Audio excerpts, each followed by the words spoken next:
Things are not looking good for the United States and the U.S. military's partnership within Niger. In fact, it can get really bad real quick. The reason why I'm saying this is because the United States is threatening to take away economic assistance and security assistance right away from Niger. All of the hard work and partnerships are in the hands of this guy right here, General Tishani, who's only in charge because of a coup and government takeover. And here's what the Secretary of State has to say about all of this. Our team has been deeply engaged with multiple countries in the region, as well as critical organizations like ECOWAS, like the African Union, and we are united in condemning the actions that have taken place. He's talking about Niger, Nigeria, Ghana.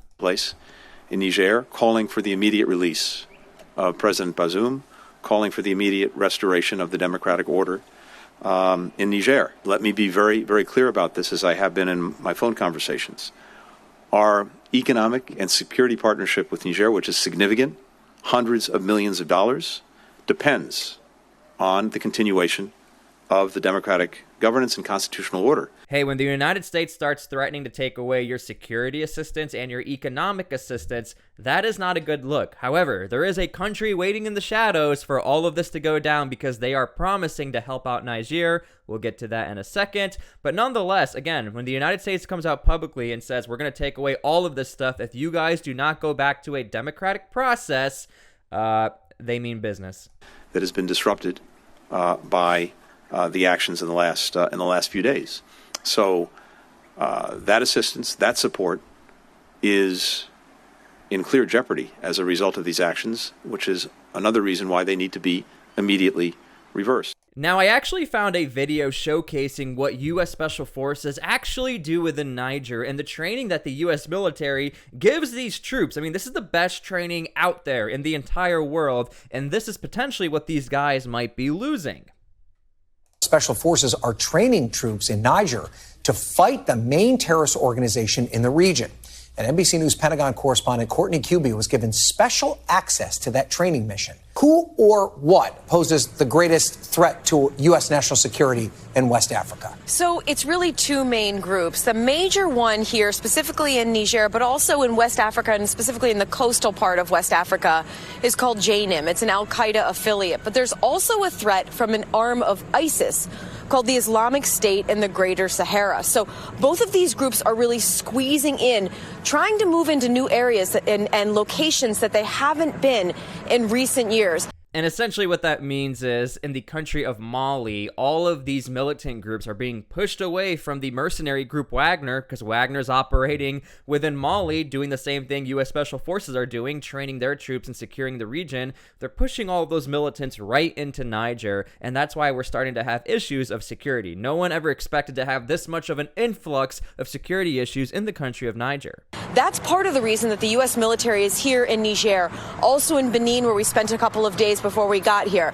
The mission here is to train the local Nigerian Special Operations Forces, and doing that is U.S. military Special Operations Forces.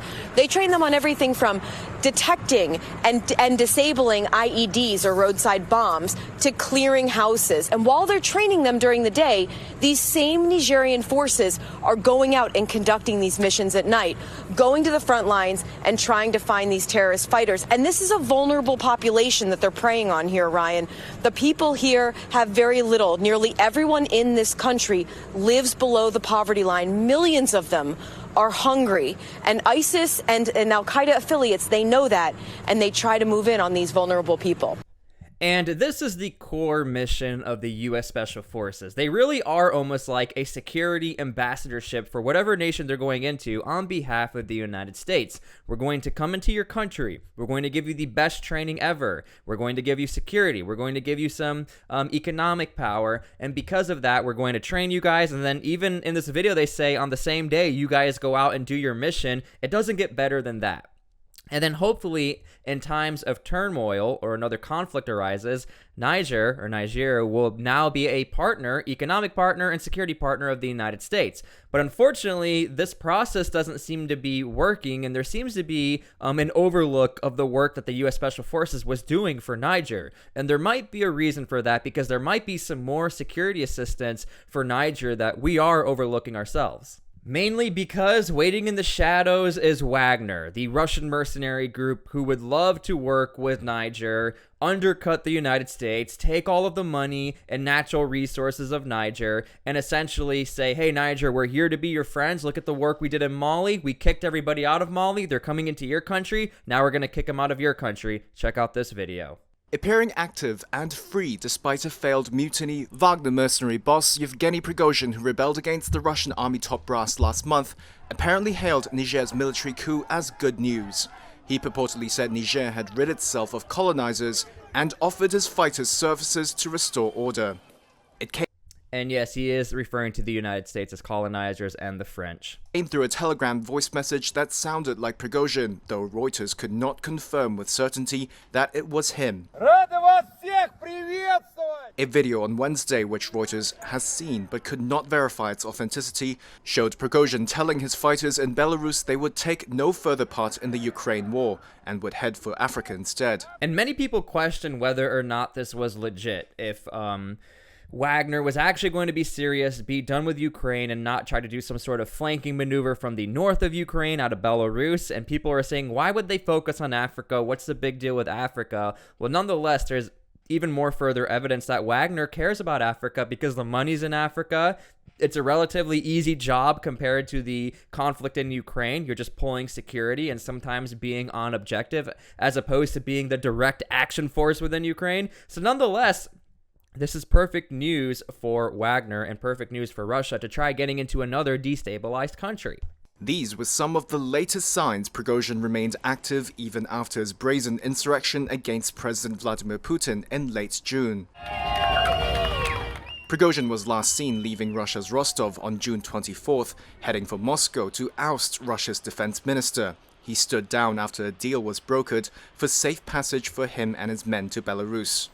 Since then, the Kremlin claims Prigozhin had even attended a meeting with Putin, who had earlier called the abortive mutiny a stab in the back.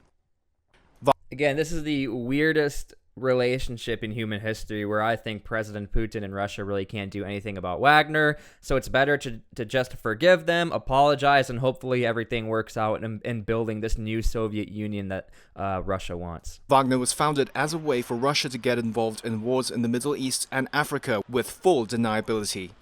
The West sees Prigozhin's failed mutiny as a sign of weakness from the Kremlin, which is under the strain of the Ukraine war. Now, I was curious how much money Niger actually gets, and it's about $101 million in that ballpark. Other resources that I found, they're saying around the same thing. So, nonetheless, Niger will be losing out on a lot of money, but more important, they will be losing out with their economic partnership and security partnership with the United States. Instead of talking things out, instead of providing evidence that they need more security, straight up coup, straight up overtake, and now this is happening where they're just going to get this all pulled away and potentially will now have to work with the Russians. I mean, they are in a dire situation where they are willing to undercut the United States and willing to do a coup that could destabilize and has destabilized their country. Now, as far as this guy right here, General Tchani, the new president, not president, the supreme leader of Niger, again, all of the weight is on his shoulders. Is he going to make the right decision? Is he going to make the wrong decision? What I find really interesting, and there is a silver lining for the country of Niger, is that he actually condemned the actions in Mali. He even said that Mali, they can't be trusted. We don't want to work with Mali. However, he also is in power because he did not want to destabilize the country. At first, if you look at the news records and the media report, the army was actually threatening to stop the coup and do whatever it takes to stop the coup. However, he said, you know what, let's actually just take charge and hopefully we can restabilize the country and then voice our concerns on what's happening in Niger. The only issue is now that the United States is threatening to take everything away, these guys are looking like the bad guys. I don't know if they are or not. I'm just reporting what they are saying.